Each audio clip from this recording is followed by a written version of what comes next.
the main thing that I took from it was that our guys are resilient and they work well together and they trust each other. And with the ups and downs, there was a lot of swings in that game and obviously a lot of adversity. And you didn't see them chirping at each other. They knew what they could do, and it was just a matter of time, kind of getting into a roll a little bit. And obviously there was a lot of swings, but our guys they stick with it. They got a lot of heart. They compete, and just ended up putting some things together. Obviously that first drive, you're thinking, shoot, we had an opportunity to go right down and score, and interesting, drop was said, and then you get 3 points out of it.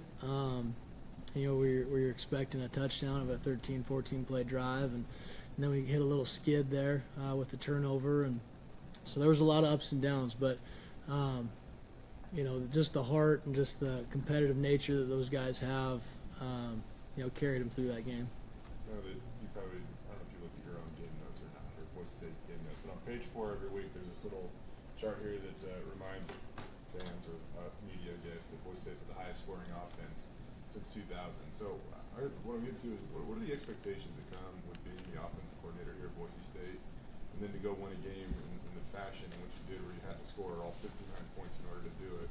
I just noticed you and Harsin kind of embracing that little talk at the end of the game on the field. What did this win mean to you? It was a great win, and being in those tight battles and being behind, all game, and then coming back at the end and scoring and finishing the game like we did was huge. It's huge for our guys' confidence and knowing what they can do and what we can accomplish as an offense and as a team. Obviously you want to go out there and score 59 points every game, but every game's different, and this was one of the games where, it was a high-scoring game, and we had to battle, offensively to keep ourselves in it, and make some big plays, and there were some big plays that were left out there, as well, that could have been huge plays for us, on both sides of the ball, and could have changed that momentum, even earlier in the game.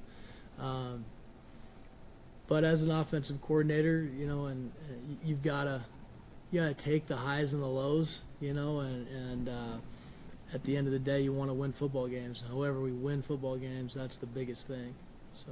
Did it feel good to show what you guys can do, I guess? I think a couple weeks ago, you even said something along the lines of, it was kind of an odd start to the season with how you guys were having to manage things. Mm-hmm. And then you just go out and kind of let it go in the final minutes of that game. Right. Yeah, no, it was a good feeling. Yeah, and those guys went out there and battled. It's just one of those games where you're behind and there's nothing else to do but go out there and sling it around and play with no stress on your shoulders and just go out there and do it. It was one of those games where I think some of the guys just forgot about the adversity and just knew what they needed to accomplish and just went out there one play at a time and battled. You look at what Alex did. Maybe the 70-yard run helped, but there was one point where I looked at the stats and all of a sudden he had 190 rushing yards and almost like a quiet 190 kind of, just with the way he was getting, probably 7 or 8 on a lot of carries and stuff. How impressive was that? And it's just crazy when you think back to, he had a 2-game stretch where he had 21 yards, and now right. It's just how different things are maybe a month and a half later for him. Yeah, this game was an interesting one too, just because we really kind of came out and threw it a little bit, in that first quarter, and I think throwing it around opened up some of the run game, where we were in 11 personnel and some of our big runs were out of lighter sets. But Alex had a heck of a game, man, broke some tackles and created some things and, showed that he's got great balance and can make things happen on his own. The one where he took it front side and then cut all the way back and scored, he's just seeing the field real well, and he's just going out there and playing ball. He's one of those guys that we need to get touches, and he showed what he could do in that game. How was it a tough week when you play Air Force? Some of the stuff they do, and so it's sort of a mentally, physically difficult week. You throw in playing until 1 in the morning and getting home late, and guys are banged up. How difficult is this week just from a preparation standpoint, plus it's late in the season when guys are tired anyway, and trying to get guys mentally, physically turned around, ready to play on Saturday again? Sure. I think anytime you're to this point in the season, every team's a little banged up, and you got to deal with the adversity and the bumps and the bruises and the travel, and it's you don't really look at it as it's just a challenge, and that's fine. That's part of football, and that's each game week's different, and each schedule's a little bit different. But we're not worried about what we had to go through, or the long game, or the travel, or any of that stuff. It's Air Force Week, and this is the week we're concentrating on and focusing on, and we know how big of a week it is for us in a lot of different ways. And there's a lot of motivation for our guys, from the past, where we are in the season now, and finishing strong. For us to get up for each and every day to prepare like we know we can, and put a good game plan together as coaches, and then go out and execute, through the week in practice. So, every team's got their things that they can talk about, or reasons why, they should be tired or whatever. We're not focusing on that stuff, and it's time to play football, and it's November, and it's getting close to the end of the year, and we got to finish strong, and we're not really worried about too far ahead. It's day to day, and right now as coaches we're putting our game plan together and watching Air Force, and our guys are in there watching film and preparing. So it's we try to stay as day to day as possible, and kind of stick with that mentality.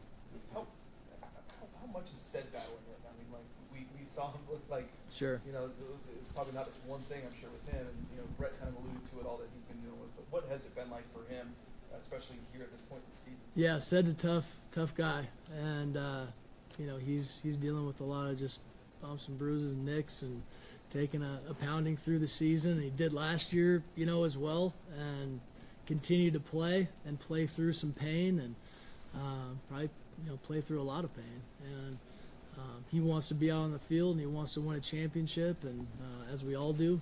And so it's getting him as healthy as he can, and getting all our guys as healthy as they can, so we can play as fast and as physical as we can on Saturday.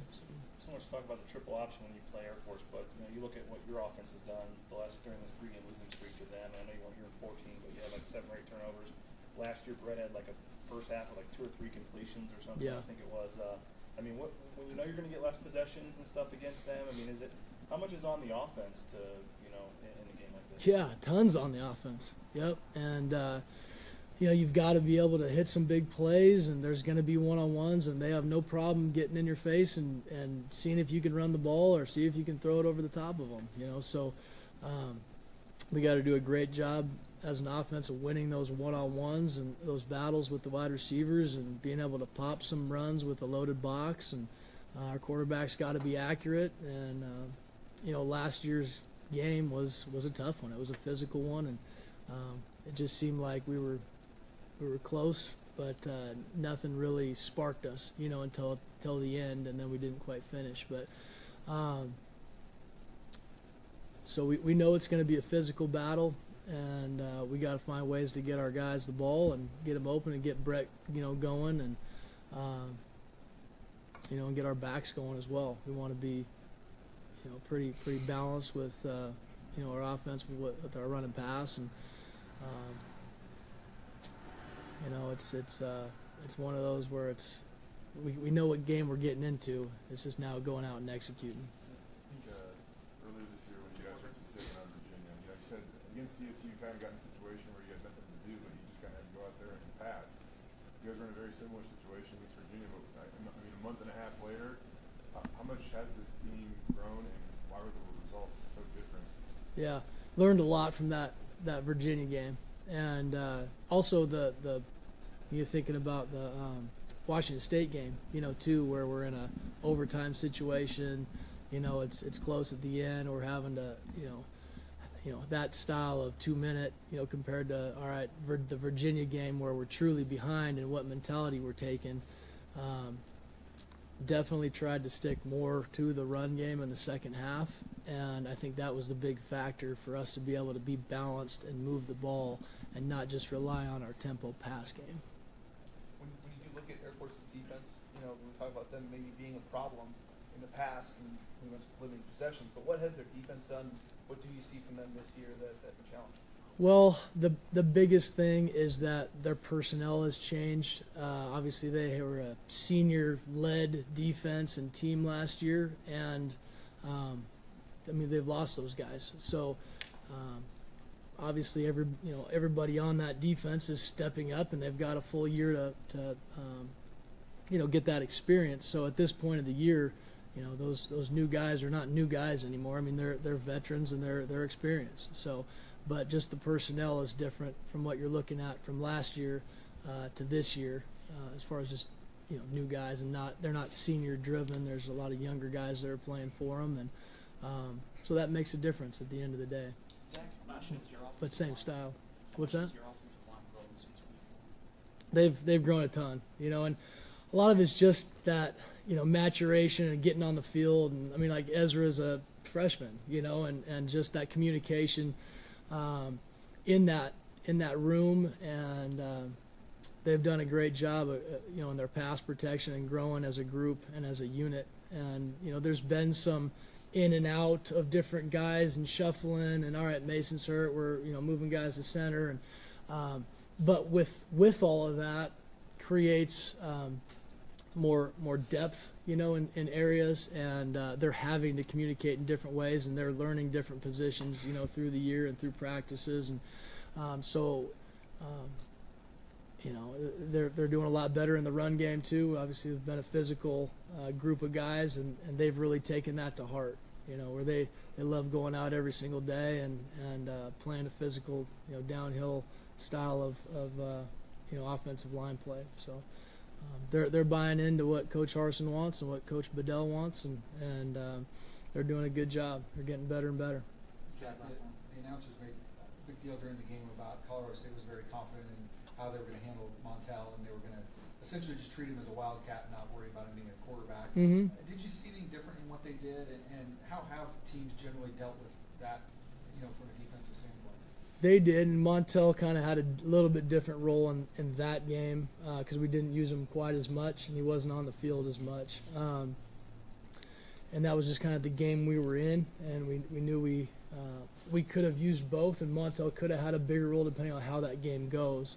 But as far as defenses playing him, so you're seeing more man and more one high and trying to load the box a little bit more, and but that also brings up opportunities for us to use him in the pass game because we know he can throw it, and we can take advantage of some of those defensive schemes, if they're taking that personality.